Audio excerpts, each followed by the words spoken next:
जय माता दी गाइज़, मैं राधिका आप सबका वेलकम करती हूँ अपने एक न्यू व्लॉग में। और आज के मेरे व्लॉग की शुरुआत हो रही है सुबह के 8 बजे से। तो अभी मैं आरू को ब्रेकफास्ट दे चुकी हूँ, लंच बना के उसको दे दिया है मैंने, तो वो चला गया है स्कूल।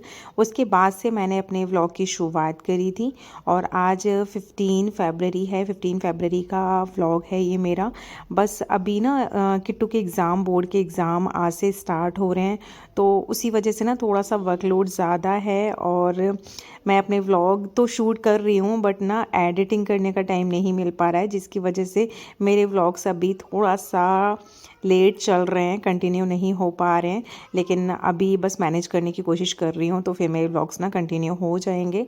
और आज के ना काम डिवाइडेड हैं। आज वैसे तो इनकी ड्यूटी ना अभी कुछ दिन से 12 बजे की चल रही है, 12 से 9 चल रही है, लेकिन आज सबके काम बटे हुए हैं क्योंकि आज मुझे जाना है किट्टू को एग्ज़ाम के लिए छोड़ने के लिए। और आज उसके स्कूल में ना अभी उसका जो सेंटर पड़ा है वो दूसरे स्कूल में पड़ा है, वो थोड़ा ज़्यादा दूर है। तो मैं इस किट्टू को छोड़ने के लिए जाऊंगी, लेने भी जाऊंगी, और ये जाएंगे आरू के स्कूल में क्योंकि आज आरू की है पेरेंट्स मीटिंग। और थोड़ा सा कैंटीन का भी काम है, तो कैंटीन भी जाएंगे ये।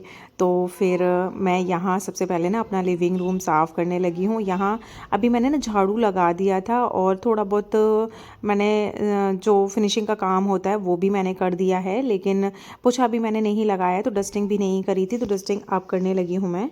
अब ना गर्मियों वाला मौसम लगभग हो ही गया है, तो हवा भी तेज़ चलने लगी है, जिसकी वजह से ना घर में धूल मिट्टी भी ज़्यादा आती है। तो यहाँ आज मैं पूरा ही आज मुझे क्लीन करना है। वैसे ऐसे होता है कि ना मैं थोड़ा सा ज़्यादा 1-2 दिन बाद ना, जैसे कि ये कॉर्नर 1-2 दिन बाद साफ़ करती हूँ, टेबल तो डेली का रहता ही है, लेकिन आज मैं पूरा ही क्लीन कर दे रही हूँ। फिर क्योंकि ना अभी थोड़ा सा मिट्टी उड़ उड़ के ना ज़्यादा आ रही है, फिर बाहर हम ग्रीन वाला जो नेट टाइप से जो फैब्रिक आता है ना उसको पूरा लगा देते हैं, जिसकी वजह से ना पूरा बंद हो जाता है, तो फिर मिट्टी थोड़ा सा कम हो जाती है। तो यहाँ मैंने फ्रिज भी साफ़ कर दिया है क्योंकि फ्रिज का तो हर दूसरे तीसरे दिन का रहता ही है कि उसके ऊपर हाथ वगैरह भी लगते रहते हैं ना। और यहाँ आप देख ही रहे हो कि कल बस मैंने थोड़ा सा ये यहाँ पे डस्टिंग नहीं करी थी, तो कितना वाइट वाइट हो गया था डस्टिंग की वजह से, मतलब धूल मिट्टी आती है ना यहाँ पर। और कितना भी बंद करके रखो घर, लेकिन उसके बाद में भी ना पता नहीं भगवान ही जाने कहाँ से इतनी ज़्यादा मिट्टी डस्ट अंदर आती है। बिल्कुल छने ऐसे लगता है जैसे छनी हुई मिट्टी है, और जब तक उसके ऊपर हाथ ना मारो तो वाइट वाइट ये चीज़ें दिखती रहती हैं। वैसे भी जो चीज़ें ब्लैक होती हैं ना वो जल्दी वाइट होती है, मतलब वाइट हो जाती हैं, और मिट्टी अगर उनके ऊपर थोड़ी सी भी आती है ना तो वो दिखाई देने लगती है। तो यहाँ मैंने ये वाला भी अपना वास ब्लैक है तो ये भी क्लीन कर दिया है। और जल्दी जल्दी से ना मैं साफ़ सफाई करने के बाद में फिर पोछा मार दूँगी। पोछा मारने के बाद में काफ़ी सारे काम हैं आज, तो जल्दी जल्दी फटाफट से ना मैं कर देती हूँ पूरे घर की साफ़ सफाई।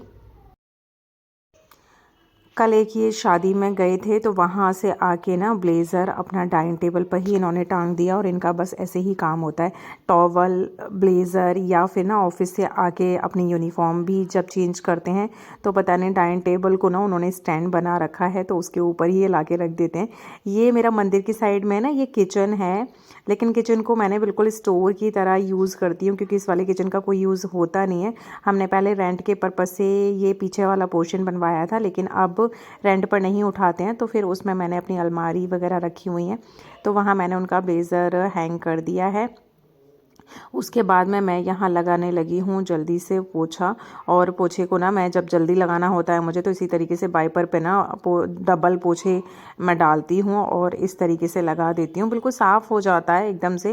लेकिन बस ये है कि बैठ के पोछा ना जब मैं लगाती हूँ तो वो मैं सोचती हूँ चलो ठीक है, इसी बहाने से ना थोड़ा सा एक्सरसाइज हो जाती है।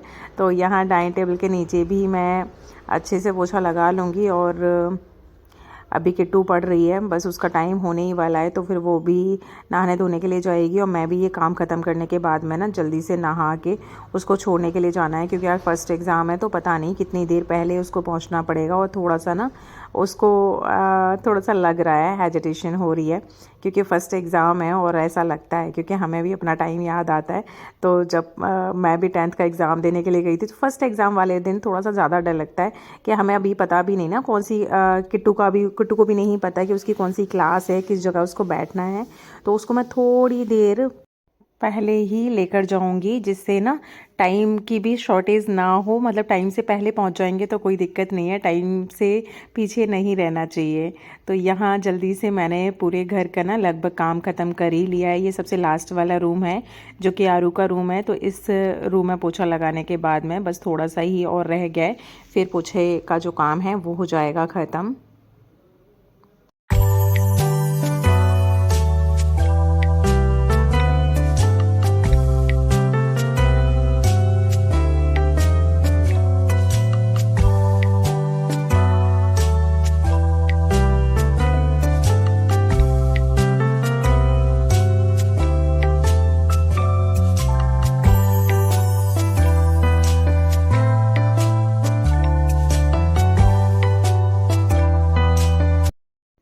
अब आके लगभग घर की साफ़ सफाई का काम ख़त्म हो ही गया है।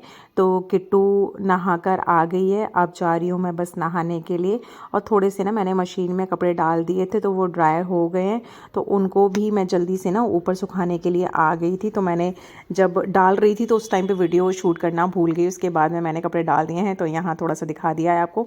उसके बाद फिर मैं आई हूँ किट्टू को छोड़ने के लिए, किट्टू को छोड़ने के लिए निकल आई हूँ। और ये भी चले गए थे आरू के स्कूल, तो अभी घर पर लॉक लगा कर आई हूँ। और अभी देख ही रहे हो कि गर्मियाँ जैसे ना स्टार्ट हो गई हैं, तो अभी 9:30 बजे का टाइम है, 9:15 बजे का ही टाइम है लगभग। लेकिन आप देख ही रहे हो कितनी तेज़ धूप निकल आई है। और आरू किट्टू का जो स्कूल है वो काफ़ी दूर है, मतलब कि एक साइड से इसका 7-8 किलोमीटर करीब पड़ रहा है, बल्कि ज़्यादा ही होगा। लेकिन ट्रैफिक बहुत ज़्यादा था, तो उसको जैसे ही मैं स्कूल छोड़कर आई, छोड़ने के बाद मैं फिर घर आ गई हूँ। और यहाँ आज मैं बनाने लगी हूँ बैंगन का भरता। तो बैंगन को ना वैसे मैं कभी कभी कुकर में भी उबाल लेती हूँ, लेकिन आज बैंगन बहुत सही लग रहे थे, इसलिए आज मेरा ना मन था उनको भून के बनाने का। तो बैंगन भून लिए थे, उसके बाद में फिर मैंने ये बड़े साइज़ के 4 टमाटर लिए हैं, तो इनको भी अच्छे से मैंने भून लिया है। फिर उसके बाद में दोनों के छिलके उतार के उनको मैंने मैश कर लिया था। उसके बाद ली है मैंने कढ़ाई, और कढ़ाई में डाल दूंगी मैं सरसों का जो तेल है। हमारे यहाँ वैसे भी ना सरसों का तेल ही यूज़ होता है, रिफ़ाइंड में कभी भी यूज़ नहीं करती हूँ, ना सब्ज़ी बनाने में ना पूड़ी बनाने में, क्योंकि रिफ़ाइंड बहुत ही ज़्यादा नुकसान करता है। बाकी ये है कि घर में छोटा मोटा अगर कोई फंक्शन है तो देसी घी और रिफ़ाइंड मिक्स करके कभी कभी यूज़ कर लेती हूँ मैं।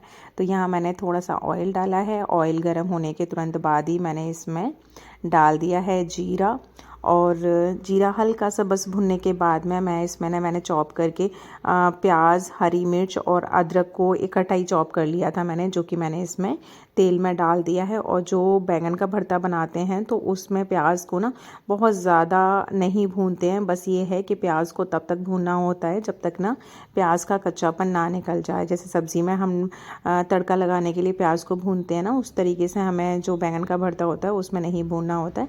तो प्याज का कच्चापन निकलने के बाद में फिर मैंने जो टमाटर और बैंगन के भरते को ना अच्छे से मैंने मिक्स कर लिया था। और बैंगन में ना हल्के हल्के से जो रेशे टाइप के होते हैं उनको हटा देना चाहिए, क्योंकि उनसे जो भरते का टेस्ट होता है वो थोड़ा सा बिगड़ जाता है। तो मैंने वो हटा दिया था। वैसे भी जो बैंगन थे बहुत सॉफ्ट बैंगन थे। और उसके बाद में फिर मैंने इसमें बेसिक से मसाले डाल दिए हैं, लाल मिर्च और चिली फ्लेक्स अभी मेरे पास काफ़ी सारा है, इसलिए मैं डाल देती हूँ, क्योंकि थोड़ा सा वो दरदरा होता है ना, तो दिखने में बस अच्छा लगता है इस वजह से। टेस्ट तो ये है कि उसमें कोई ज़्यादा मिर्च तो होती नहीं है। और इसमें थोड़ा सा मैंने गरम मसाला डाला है। लास्ट में मैं अमचूर पाउडर डालूँगी। और ये हरी वाली मटर है अभी जो फ्रेश आ रही है मटर, तो बस वो मैंने बॉईल कर ली थी, थोड़ी सी बॉईल कर ली थी। उसके बाद में फिर मैंने वो डाल दी है। लास्ट में ये मैंने ऐड कर दिया है नमक, और भरता हो गया है बिल्कुल रेडी।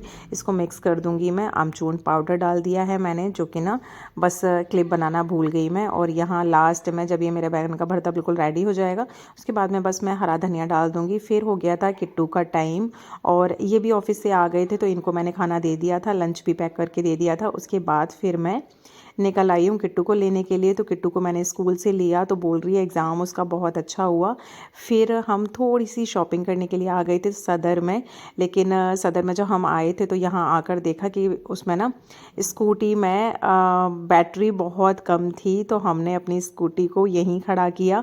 इससे थोड़ा सा आगे और जाना था, मुझे ज़ूडियो जाना था, तो वहाँ मुझे थोड़ा बहुत कुछ देखना था। एक्चुअली ना मेरी एनिवर्सरी आ रही है, तो मुझे था कि इनके लिए ज़ूडियो में कुछ मिल जाएगा तो फिर मैं ले आऊँगी, या फिर अपने लिए कुछ थोड़ा बहुत कुछ पसंद आएगा तो वो ले आऊँगी। तो यहाँ सदर में हमने स्कूटी खड़ी की क्योंकि डर लग रहा था कि बैटरी ना अगर बीच में ख़त्म हो गई तो दिक्कत होगी। पेट्रोल का तो बस ये होता है कि पेट्रोल जहाँ भी ख़त्म हुई तो आसपास में पेट्रोल पंप होता ही है तो वहाँ से फिल करवा लो, लेकिन बैटरी का तो बड़ा तगड़ा इशू हो जाता। और एक बार मेरे साथ ये वाला पंगा हो भी चुका है, इसलिए हमने स्कूटी अपनी सदर में खड़ी करी और उसके बाद में फिर गए हम ज़ूडियो तक, जो बैटरी वाला रिक्शा होता है उसमें। हाँ जी, तो फिर हम पहुंच चुके थे ज़ूडियो में और यहाँ काफ़ी ना समर का काफ़ी अच्छा कलेक्शन आ रखा है। कुर्तीज़ का कलेक्शन बहुत अच्छा था। 400, 500, 600 तक की जो कॉटन की कुर्तियाँ थीं वो काफ़ी अच्छी थीं। फिर उसके बाद में हम जो मेंस का कलेक्शन था सेकंड फ्लोर पे, तो फिर वहाँ पहुँचे, लेकिन वहाँ ना मुझे कुछ बहुत ज़्यादा अच्छा नहीं लगा। बस ये थोड़ा सा ठीक लग रहा था मुझे, बाकी का शर्ट ट्राउज़र वगैरह कुछ भी ठीक नहीं लगा क्योंकि इनके पास में जो थे लगभग उसी तरीके के थे। बाकी इधर से मैंने 3 ड्रेसेस खरीदी थी जो कि ना मैं आपको नेक्स्ट व्लॉग में दिखाऊंगी या फिर किसी और दिन, थोड़ा सा टाइम मिलेगा ना उस दिन मैं आपको दिखाऊंगी। तो यहाँ से हमने अपना ख़रीदने के बाद में फिर थोड़ा सा ये था कि जब भी यहाँ ज़ूडियो में आओ ना तो नेल पेंट ख़रीदने से मैं बाज ही नहीं आती। मतलब कि 1-2 नेल पेंट तो मुझे ख़रीदना ही होता है, जबकि ना 12-13 नेल पेंट मेरे पास रखे हुए हैं। फिर शॉपिंग करने के बाद में हम सदर तक वापस, जो बैटरी वाला रिक्शा था उसी से वापस आए थे सदर तक। सदर से फिर हमने आके ना पैटीज़ पैक कराई थी क्योंकि किट्टू को बहुत तेज़ भूख लग रही थी, तो किट्टू को मैंने वहीं पर खिलाई थी और बाकी आरू के लिए एक पैटीज़ मैं लेकर आई थी। आइसक्रीम भी किट्टू को खिलाई थी क्योंकि आज बहुत अच्छा एग्ज़ाम बता रही थी वो। और उसके बाद फिर हम निकल आए हैं घर के लिए और मैं लौटते लौटते बज गए थे 4:30, पौने 5 बजे का टाइम हो गया था। फिर जैसे ही मैं घर पर आई तो फिर यहाँ मैंने अपनी स्कूटी खड़ी की और बैटरी कम थी तो मैंने उसको चार्जिंग पर लगा दिया है। और यहाँ देख ही रहे हो शॉपिंग बैग मेरे हाथ में है जो कि मैं ख़रीद के लेकर आई थी। और किट्टू ने ना अपना भी सामान मुझे ही पकड़ा दिया था, जैसे कि मैं ही उसका एग्ज़ाम देकर आई हूँ। फिर मैंने अपना ना यहाँ पे शू स्टैंड रखा हुआ है तो उस पर मैंने बाहर के जो शूज़ वगैरह होते हैं हम लोग यहाँ उतार देते हैं और जो घर के जो स्लीपर चप्पल वगैरह होते हैं वो पहन लेते हैं। तो ये था मेरा आज का व्लॉग। तो यहीं अपने व्लॉग का करते हैं